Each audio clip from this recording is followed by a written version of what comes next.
Break के बाद स्वागत है आपका। अब रुक करेंगे छत्तीसगढ़ की खबरों की और इससे पहले रुक करेंगे सुकमा से बड़ी और अहम जानकारी हम आपको बता रहे हैं। सुकमा से खबर आ रही है, एराबोर मामले में बड़ी कार्रवाई की गई की बीईओ, बीआरसी और सीआरसी को नोटिस जारी कर दिया गया है। अब तक 12 कर्मचारी पर गिर चुकी है गाज। 2 सीआरसी अधीक्षिका और सहायक अधीक्षिका सस्पेंड भी कर चुकी हैं और उन्हीं के साथ 8 अन्य कर्मचारी को सेवा से बर्खास्त कर दिया गया है।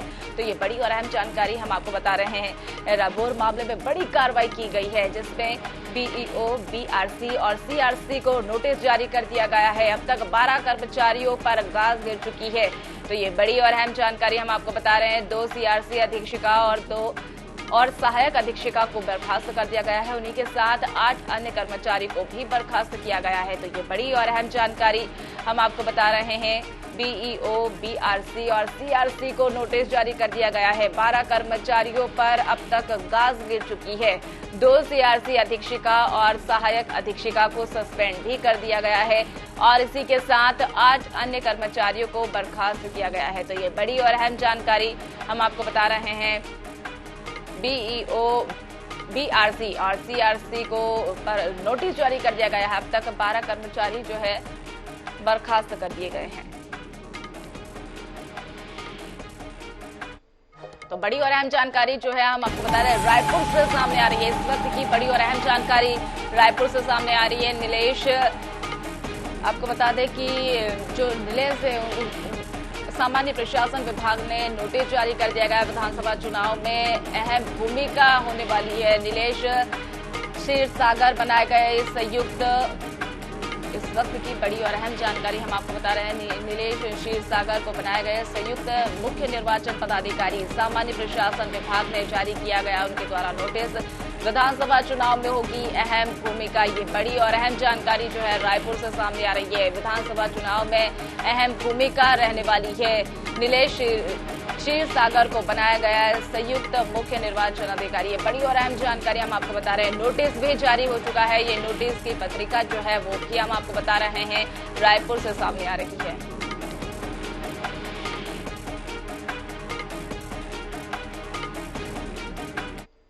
छत्तीसगढ़ की 12 जातियों को केंद्र सरकार ने अनुसूचित जनजाति में शामिल करने का निर्णय लिया और इसी के लिए संसद में विधेयक भी पारित कर लिया गया है। अब इसे लेकर छत्तीसगढ़ में श्रेय की राजनीति शुरू हो गई है। बीजेपी जो है इसका श्रेय प्रधानमंत्री नरेंद्र मोदी को और केंद्र सरकार को दे रही है और इसी बीच कांग्रेस का दावा है कि राज्य सरकार के प्रयासों से यह निर्णय हो चुका है। कैबिनेट मंत्री रविंद्र चौबे कहते हैं कि 12 मंत्रियों को अनुसूचित जनजाति में शामिल करने के लिए पत्र सबसे पहले मुख्यमंत्री भूपेश बघेल ने लिखा था और इस संबंध में विधानसभा में विधेयक जो है वो पास किया गया और इसी का श्रेय जो है अगर किसी को जाता है तो मुख्यमंत्री भूपेश बघेल को जाता है। मंत्री रविंद्र चौबे ने पूर्व विधायिका को सुरक्षा हटाने के लिए सवाल पर कहा कि जनजाति हर जनप्रतिनिधियों के साथ सुरक्षा की समीक्षा होती है और इसी के बीच समीक्षा के आधार पर सुरक्षा घटती और बढ़ती है और किसी को सुरक्षा चाहिए तो सुरक्षा मिल जाएगी। और वही शिक्षक भर्ती में गड़बड़ी के आरोप पर उनके द्वारा कहा गया है कि अभी भर्ती हुई नहीं है तो गड़बड़ी कैसे होगी। बीजेपी का आरोप पूरी तरीके से मनगढ़ंत है।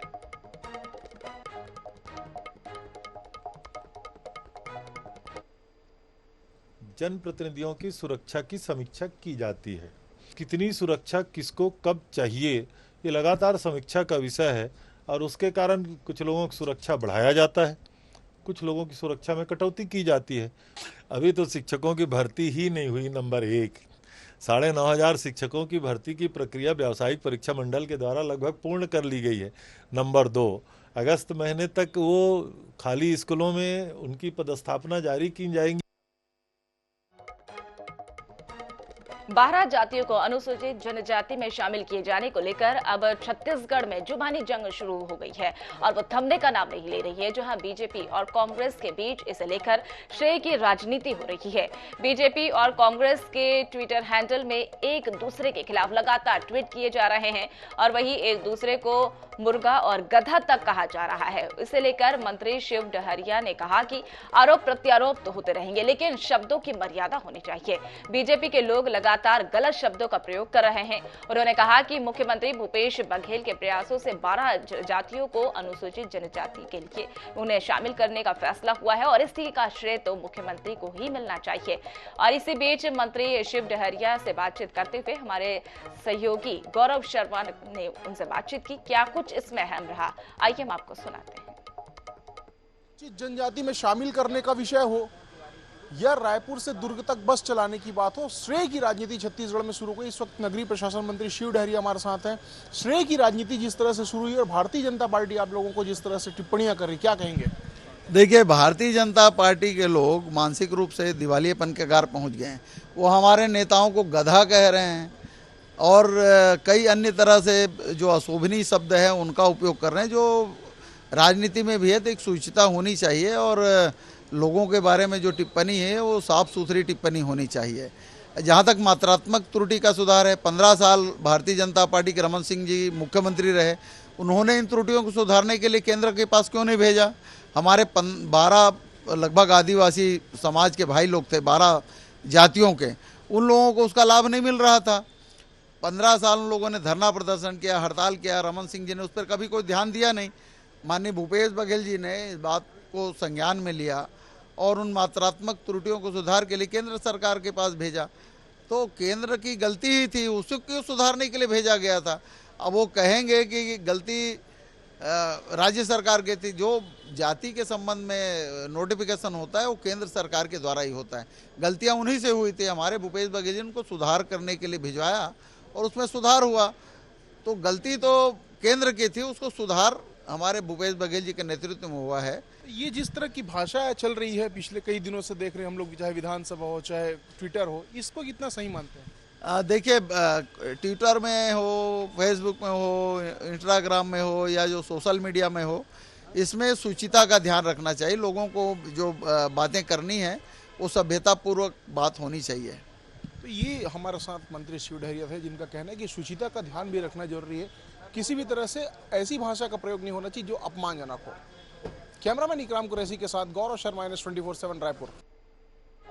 तो आपको बता दें कि छत्तीसगढ़ में अब कांग्रेस और बीजेपी अब इलेक्शन मोड में नजर आ रही है। और वहीं बीजेपी की कमान जहां तेज तर्रार वकील अरुण साव संभाल रहे हैं, तो वहीं कांग्रेस में चुनाव के लिए इन बस्तर के लिए आदिवासी सांसद दीपक बैज पर भरोसा जताया गया है। तो बतौर प्रदेश अध्यक्ष कैसी है दोनों की यहाँ पर कार्यशैली, फील्ड में कौन ज्यादा एक्टिव नजर आएगा, ये देखिए हमारी खास रिपोर्ट में।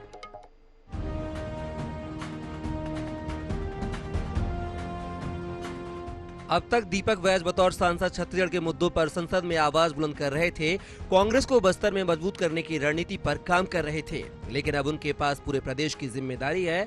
ऐसे में सबसे पहले उन्होंने अपनी नई टीम बनाने की शुरुआत की। चुनावी समितियों को अंतिम रूप देकर हाईकमान से स्वीकृति हासिल करने में सफल रहे। उन्होंने बेहद कम समय में जहां कार्यकर्ताओं को एक्टिव करने की कोशिश की है। दीपक बैज के दिन की शुरुआत सुबह 6 बजे से होती है। सुबह वे योग प्राणायाम के बाद कार्यकर्ताओं से मिलना शुरू कर देते हैं। सुबह नाश्ता कर घर से निकलने के बाद कब घर पहुंचेंगे यह तय नहीं होता है। ऐसे में टिफिन भी साथ लेकर चलते हैं। रायपुर में हो या दिल्ली या जगदलपुर में कार्यकर्ताओं से उनका संवाद हमेशा बना रहता है। अध्यक्ष बनने के बाद से वे लगातार बस्तर और रायपुर संभाग के विभिन्न स्थानों का दौरा कर चुके हैं। आने वाले दिनों में भी वे प्रदेश स्तर का दौरा करने की रणनीति बना रहे हैं। देखिए, दीपक बैज जी तो अभी अध्यक्ष बने हैं और निश्चित तौर पे दीपक बैज जी सांसद रहते हुए भी जिस प्रकार से बस्तर में एक्टिव थे, छत्तीसगढ़ की समस्याओं को लगातार उठाते थे संसद में, तो आपको देखने में महसूस होगा कि दीपक बैज के सामने भारतीय जनता पार्टी के जो प्रदेश अध्यक्ष अरुण साव, वो पूरी तरीके से कागजी अध्यक्ष हैं। संसद में उनकी बोलती बंद रहती है और प्रदेश अध्यक्ष के रूप में भारतीय जनता पार्टी में कुछ करने की स्थिति में नहीं है। और दीपक बैज जी तो अध्यक्ष बनने के बाद लगातार मीटिंग ले रहे हैं। अभी तक 2 तो प्रदेश कार्यकारिणी की बैठक बुला चुके हैं, सारे वरिष्ठ नेताओं की बैठक ले चुके हैं। चुनाव नजदीक होने से भाजपा प्रदेश अध्यक्ष अरुण साव की दिनचर्या भी व्यस्त हो गई है। रोजाना सुबह से देर रात दौरे और बैठकों का दौर चल रहा है। साव की नियमित दिनचर्या पर गौर करें तो उनकी सुबह 7 से 8 बजे के बीच होती है। चुनावी समर में खुद को फिट रखने के लिए सुबह योगाभ्यास से दिन की शुरुआत करते हैं। सुबह के नाश्ते के बाद से पार्टी की बैठकें और दौरा कार्यक्रम शुरू हो जाता है। प्रदेश अध्यक्ष का दायित्व संभालने के बाद से ही साव बस्तर से लेकर सरगुजा तक का दौरा कर चुके हैं। प्रस्ताव अलग अलग विधानसभाओं के दौरे सड़क मार्ग से ही करते हैं। लिहाजा उनके प्रदेश अध्यक्ष बनने के बाद अब तक उनकी कार एक साल में 1,95,000 किलोमीटर से ज्यादा चल चुकी है। साव प्रदेश में भाजपा की सरकार बने इस लक्ष्य को लेकर ही काम कर रहे हैं। भाजपा का हर कार्यकर्ता, हर पदाधिकारी 24/7 काम करता है। सत्ता में हो तब भी, विपक्ष में हो तब भी। तो हमारे माननीय प्रदेश अध्यक्ष जी की भी यही शैली है। लगातार वो परिश्रम की पराकाष्ठा कर रहे हैं। पूरे प्रदेश का दौरा उन्होंने कई बार कर लिया। कार्यकर्ताओं से सीधा संवाद करते हैं। कोई भी कार्यकर्ता उनसे कभी भी आकर मिलता है और हम देखते हैं कि देर रात तक वो कार्यकर्ताओं से मिलते भी रहते हैं। भाजपा और कांग्रेस दोनों ही दलों ने प्रदेश अध्यक्ष के रूप में जिन पर भरोसा जताया है, वे दोनों ही नेता अपनी पार्टी को मजबूत करने के लिए लगातार जमीन पर पसीना बहा रहे हैं। ऐसे में किस पर कार्यकर्ता भरोसा जताएंगे और कौन जनता का भरोसा जीतने में सफल होगा, यह तो आने वाले वक्त में पता चलेगा। लेकिन फिलहाल दोनों ही नेता कई मोर्चों पर संघर्ष करते नजर आ रहे हैं। रायपुर से INS 24/7 के लिए स्वप्निल गौर खेड़े की रिपोर्ट।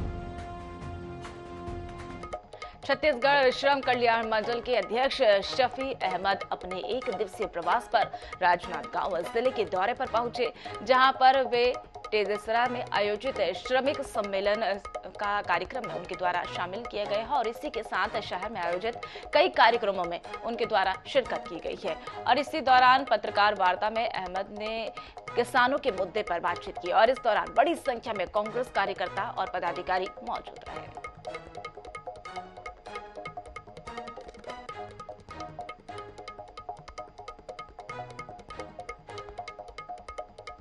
इसमें लगातार जो शिकायतें मिल रही है, इस संबंध में जो संबंधित वरिष्ठ अधिकारी हैं, श्रम कल्याण मंडल डायरेक्ट इसमें फैक्ट्रियों का निरीक्षण करना नहीं कर सकता और अधिकार नहीं है। तो वैसा इस आधार पे हम लोगों के संज्ञान में जहां कहीं भी ऐसी स्थिति आती है, हम उसकी शिकायत संबंधित अधिकारी तक पहुंचाते हैं, माननीय मंत्री जी तक पहुंचाते हैं।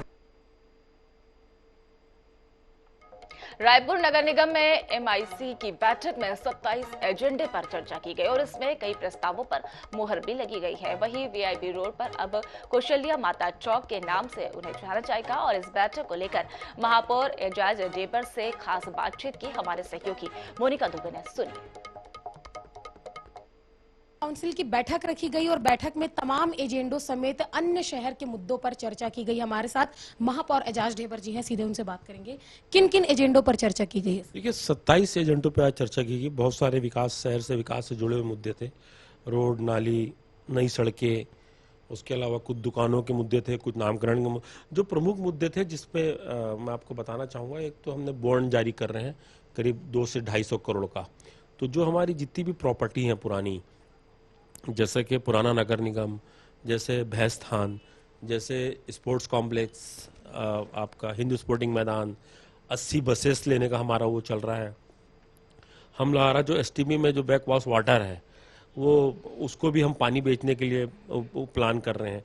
तो ये सब चीज़ों को लेकर आज हमारी एक बहुत एक नया हम जारी करने जा रहे हैं बॉन्ड, जिसमें हमको 52 करोड़ रुपया राज्य सरकार, केंद्र सरकार से हम लोग को उसका वो भी आएगा, सब्सिडी भी आएगी 52 करोड़ रुपए की।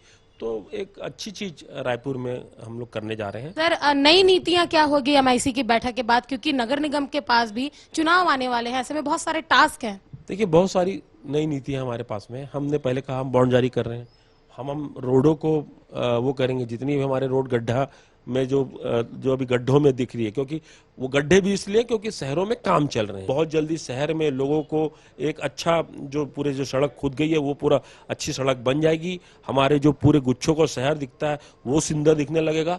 24 घंटा लोगों को पानी लोगों को मिलने लगेगा। 15 सितंबर से लेकर 30 सितंबर तक के पूरी सड़कें जो शहर की हैं वो अच्छी हो जाएगी। तो जल्द से जल्द शहरों में जो खोदे गए गड्ढे हैं वह भर दिए जाएंगे। विकास काम के नाम पर जितने जो गड्ढे किए गए हैं, सड़कों का चौड़ीकरण के साथ साथ अंडर केबलिंग का काम पूरा हो जाएगा। जहां एक और रायपुर में विपक्ष हमलावर है, वहीं नगर निगम का यह कहना है कि डेवलपमेंट में कुछ समस्याएं झेलनी पड़ती है। वर्ष 2023 का चुनाव नजदीक है, ऐसे में एक और विपक्ष हमलावर नजर आ रहे। वही MIC की बैठक में शहरी विकासकरण के नाम पर नई नीतियों पर फैसला लिया गया है। कैमरामैन मलकीत के साथ मोनिका दुबे, INS 24x7 रायपुर। देश के 12 प्रमुख समुदायों को अनुसूचित जनजाति सूची में शामिल करने को लेकर अनुसूचित जनजाति मोर्चा के प्रदेश प्रभारी महेश गाड़गा ने प्रधानमंत्री का आभार व्यक्त किया और महेश गाड़गा ने कहा कि इस संशोधन बिल के बाद समाज के सैकड़ों बच्चों को मेडिकल, इंजीनियरिंग में नौकरी, व्यवसाय समेत कई शासकीय लाभ मिलेगा। केंद्र सरकार की इस पहल पर अनुसूचित जनजाति समुदाय के लोगों ने भी केंद्र सरकार और प्रधानमंत्री नरेंद्र मोदी का आभार व्यक्त किया। भारत सरकार माननीय नरेंद्र मोदी की सरकार में समरा सहित नगेसिया, भिंजिया सहित 12 जनजातियों का परसों राज्यसभा में जो पेश किया गया, जिसको लेकर जो समाज के परिजन बैठे हुए, मैं इनको अभिनंदन स्वागत करने आया था। भारतीय जनता पार्टी ने पूरे देश के साथ छत्तीसगढ़ में भी मुस्लिमों को जोड़ने के लिए मोदी मित्र बनाने का अभियान शुरू कर दिया और इस अभियान का उद्देश्य मुस्लिमों के बीच अपनी पकड़ मजबूत करना है। और इस अभियान का तहत यहां पर करीब 700 से 800 मुस्लिमों को मोदी मित्र बनाया जा चुका है। देखिए हमारी खास रिपोर्ट। पूरे देश के साथ छत्तीसगढ़ में भी यह प्रचलित है कि मुस्लिम समाज के वोट भाजपा को सबसे कम मिलते हैं, इसलिए मुस्लिमों के बीच आपसी पकड़ मजबूत करने के लिए भाजपा मोदी मित्र अभियान चला रही है। छत्तीसगढ़ की जिन 5 लोकसभा सीटों में यह मुहिम शुरू की गई है, उनमें रायपुर, बिलासपुर, राजनांदगांव, सरगुजा और बस्तर संसदीय क्षेत्र शामिल है। इनमें मुस्लिम मतदाताओं की अच्छी संख्या है। पार्टी का दावा है कि अब तक प्रदेश में सभी लोकसभा क्षेत्रों में करीब 800 मुस्लिमों को मोदी मित्र बनाया जा चुका है। अभियान के तहत छत्तीसगढ़ से 3.25 लाख मोदी मित्र बनाने का लक्ष्य है। भारतीय जनता पार्टी की जो मोदी जी की सरकार है, 9 साल तक जो अल्पसंख्यकों के लिए काम किया है, जो भारतीय जनता पार्टी से जुड़े कार्यकर्ता हो तो ठीक है, एक मोदी मित्र बनाने की योजना चालू करी है। पूरा देश में मोदी मित्र चालू है। जहाँ पर भी जो मुस्लिम भाई है और अल्पसंख्यक की जो योजना बनी है उनके लिए, जैसे ट्रिपल तलाक की योजना है, आयुष की योजना है, प्रधानमंत्री आवास की योजना, अनेक योजना है।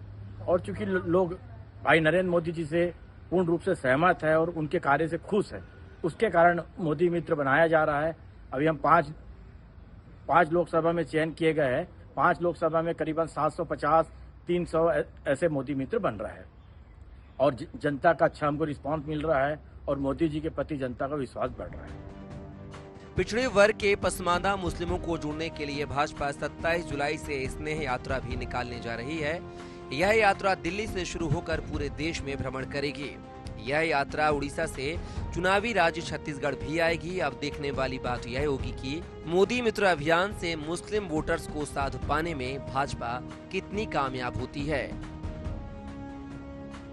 INS 24/7 के लिए रायपुर से स्वप्निल गौरखेड़ी की रिपोर्ट। अंबिकापुर में लव जिहाद का मामला सामने आया, जहां पर एक विधवा को राजा अंसारी नाम के युवक ने खुद को हिंदू बताकर पहले अपने प्रेम जाल में फंसाया और उससे शादी कर किराए के मकान में रहने लगा उसके साथ। उसके बाद शादी के कुछ दिनों के बाद पीड़िता को पता चला कि जिस राजा महंत का नाम हिंदू युवक ने उसके साथ शादी की है, उसका असली नाम जो है अल्पसंख्यक समुदाय का है। पीड़िता ने जब इस युवक का विरोध किया तो युवक पीड़िता पर धर्म परिवर्तन का दबाव बनाने लगा। पीड़िता ने इस मामले की शिकायत पुलिस अधीक्षक से की थी और इसके बाद पुलिस थाना जो है महिला थाना पुलिस ने पीड़िता के बयान दर्ज कर लिया है और मामले की जांच कर रही है। मान लड़का है जो अपना क्या बोलते हैं कि मेरा धर्म बता के वो मेरे से बात करता था, हिंदू बता के, हाँ हिंदू बता के बात करता था और क्या बोलते हैं अपना नाम तो सही बताया था लेकिन उसका कास्ट गलत बताया था। वो आज अभी कुछ देर पूर्व एक महिला के द्वारा आकर युवती के द्वारा शिकायत दी गई थी कि किसी युवक के द्वारा उसके साथ जो है अनाचार किया गया है। ऐसी शिकायत आने पर तत्काल इसमें महिला अधिकारी को के साथ में उसका बयान लिया गया है और इसमें जो अग्रिम कार्यवाही होती है वो की जा रही है। और अभी जिस युवक के खिलाफ उसने आरोप लगाया था उस युवक को भी अभी पकड़ लिया गया है और इसमें मामले में अग्रिम कार्यवाही जारी है। राजधानी में स्मार्ट सिटी परियोजना के तहत कैसे काम हो रहा है इसी की एक मिसाल है। और वही बूढ़ा तालाब में छोटी सी बरसात में बह गया पाथवे। आपको बता दें कि वहां पर विपक्ष ने धरना और प्रदर्शन के बावजूद भी ना तो इसके बनाने के लिए कोई ठेकेदार थे और वही ब्लैक लिस्टेड किया गया था और ना ही किसी की जिम्मेदारी वहां पर तय की गई थी। उसके बाद ठेकेदार फिर लीपापोती करते हुए नजर आए और बह गए पाथवे की मरम्मत करवा रहा है। रायपुर नगर निगम में ठेकेदारों की लापरवाही खुलकर सामने आ रही है। बूढ़ा तालाब के किनारे करीब 1 करोड़ रुपए की लागत से पाथवे बनाया गया था, लेकिन थोड़ी सी ही बारिश में यह पाथवे बहकर तालाब में चला गया, जिसे लेकर विपक्षी दल भाजपा ने स्मार्ट सिटी दफ्तर का घेराव भी किया। ठेकेदार पर कार्रवाई की मांग करते हुए विपक्ष ने नगर निगम और स्मार्ट सिटी के अधिकारियों पर ठेकेदारों को मनमानी करने की खुली छूट देने का आरोप लगाया। इसमें जाकर के वहाँ के एमडी से चर्चा की तो उन्होंने सीधी बात कही थी कि हम उस कार्यकर्ता को, उस ठेकेदार को ब्लैक लिस्टेड करेंगे। उसके अलावा जो भी उस अधिकारी उसमें दोषी पाया जाएगा उस पर भी कार्रवाई करेंगे। अब सुनने में आ रहा है कि वहाँ पे वो लोग जो टूटा हुआ जगह का उसको लिपापोती कर रहे हैं, वहाँ पे टीना लगा करके और नीचे की जो मिट्टी है जिसकी तस है और उसके ऊपर में वो लोग कंक्रीट कर रहे हैं। फिर वो आने वाले दिनों में फिर से पानी बरसात होगी तो फिर से वो बह जाएगा। मुझे एक चीज़ समझ में नहीं आता है कि जब इतने लाखों करोड़ों रुपए स्मार्ट सिटी को मिले हैं तो गुणवत्ता से काम क्यों नहीं करवा रहे, क्यों लिपापोती का काम कर रहे हैं। घटिया तरीके से काम करने का मामला सामने आने के बाद नगर निगम के पदाधिकारी कार्रवाई तो दूर जांच भी नहीं करवा रहे हैं। उल्टे विपक्ष पर 3 साल से गायब रहने और विधानसभा चुनाव पास देखकर हल्ला मचाने का आरोप लगा रहे हैं। 3 साल तक चुप बैठे रहे, अब सामने आ रहे हैं तो रायपुर शहर की जनता उनसे सवाल तो पूछेगी ना कि भाई आप 3 साल तक यदि कोई गलत हो रहा था तो आप 3 साल तक चुप क्यों बैठे रहे, क्यों आपने इस मामले को नहीं उठाया। कहीं न कहीं उनकी परेशानी मजबूरी को हम भी समझ रहे हैं, रायपुर शहर की जनता भी समझ रही है और इस बात को सारे जो पार्षदगण है, जो प्रतिपक्ष में है, विपक्ष में है, वो भी इस बात को समझ रहे हैं कि हमको किस दबाव और मजबूरी के चलते इस प्रकार के दिखावटी विरोध करना पड़ रहा है। बहरहाल ठेकेदार रात के अंधेरे में बूढ़ा तालाब के पाथवे का मरम्मत करवा रहा है। जाहिर है कि काम में हुई लापरवाही की लिपापोती करने की कोशिश की जा रही है। हालांकि महापौर एजाज ढेबर ने ठेकेदार पर कार्रवाई की बात कही है, लेकिन घटना के कई दिन बाद भी कोई कार्रवाई नहीं हो सकी है। रायपुर से न्यूज़ 24/7 के लिए मोनिका दुबे की रिपोर्ट। छत्तीसगढ़ में चुनाव से पहले प्रशासनिक और राजनीतिक फैसलों का सिलसिला अब जारी है और इसी क्रम में मंत्रियों के जिलों में प्रभार में बदलाव किए गए हैं। यूं तो यहां पर बदलाव बेहद सामान्य है, लेकिन चुनाव के ठीक पहले ये बदलाव ने विपक्ष को सरकार पर तंज कसने का एक अवसर दे दिया है। देखिए हमारी खास रिपोर्ट में। सत्ता और संगठन में चुनाव से पहले कई बदलाव किए। टीएस सिंहदेव को डिप्टी सीएम बनाया, मोहन मरकाम को संगठन से विदा कर मंत्री की कुर्सी पर बैठा दिया। अब मुख्यमंत्री ने बतौर मंत्री मोहन मरकाम को जिले का प्रभार देने के लिए मंत्रियों के प्रभार वाले जिलों में आंशिक फेरबदल किया है। इसमें वरिष्ठ मंत्रियों के प्रभार यथावत हैं, वहीं नए मंत्री मोहन मरकाम को मनेन्द्रगढ़, चिरमिरी, भरतपुर और कोरिया का प्रभार दिया गया है। डिप्टी सीएम टीएस सिंहदेव को बेमेतरा और कबीरधाम का प्रभार दिया गया है, जबकि गृह मंत्री ताम्रध्वज साहू महासमुंद और बिलासपुर के प्रभारी बनाए गए हैं। मंत्री रविंद्र चौबे के पास रायपुर और रायगढ़ का प्रभार यथावत रखा गया है। यूं तो मंत्रियों के प्रभार जिलों में बहुत अधिक बदलाव नहीं किया गया है, लेकिन भाजपा इसे सरकार के अंतर्कलह का उदाहरण बता रही है, जबकि मंत्री रविंद्र चौबे इसे सामान्य प्रक्रिया बता रहे हैं। जिनके पास पहले से प्रभार था, कांग्रेस की समीक्षा बैठक में खोल करके विद्रोह देखने को मिला। 2 दिन पहले बेमेतरा जिले के अंदर प्रभारी मंत्री जी बैठक लेते हैं और कांग्रेस पार्टी के नेता, जिला पंचायत के सदस्यगण काम को लेकर के खुलेआम विद्रोह करते हैं कि पंचायत में कोई काम ही नहीं हो रहा। जब ये विद्रोह सड़कों पर देखने को मिल रहा है। अंतरकलह जैसी कोई बात नहीं है। डॉक्टर प्रेम साय सिंह जी के पास जो जिले के प्रभार थे, अब उनकी जगह में नए मंत्री बने हैं आदरणीय मोहन मरकाम साहब। तो मोहन मरकाम साहब को भी कोई जिले मिलने थे और डॉक्टर प्रेम साय सिंह जी के प्रभार जिले को भी परिवर्तन करना था, इसलिए कुछ वरिष्ठ मंत्रियों को अतिरिक्त जिला दे दिया गया है। इसके अलावा इसमें कुछ है नहीं। इलेक्शन का समय है, प्रभार जिले की थोड़ी समीक्षा हो जाएगी, कामकाज की समीक्षा हो जाएगी, सरकार के विकास कार्यों की समीक्षा हो जाएगी। इसके लिए ये माननीय मुख्यमंत्री जी का विशेष अधिकार होता है कि किसको किस जिले की जवाबदारी दी जाती है। सत्ता हो या संगठन, 2023 के महामुकाबले में उतरने से पहले कांग्रेस लगातार अपनी सियासी तैयारियां मजबूत कर रही है। यही वजह है कि प्रशासनिक से अधिक इसे राजनीतिक मायनों में देखा जा रहा है। ये अलग बात है कि भाजपा इसमें अंतर्कलह तलाश ले रही है। रायपुर से INS 24/7 के लिए गौरव शर्मा की रिपोर्ट। तो फिलहाल सुबह सवेरे में मेरे साथ इतना ही। तमाम अपडेट्स के लिए देखते रहिए INS 24/7। नमस्कार।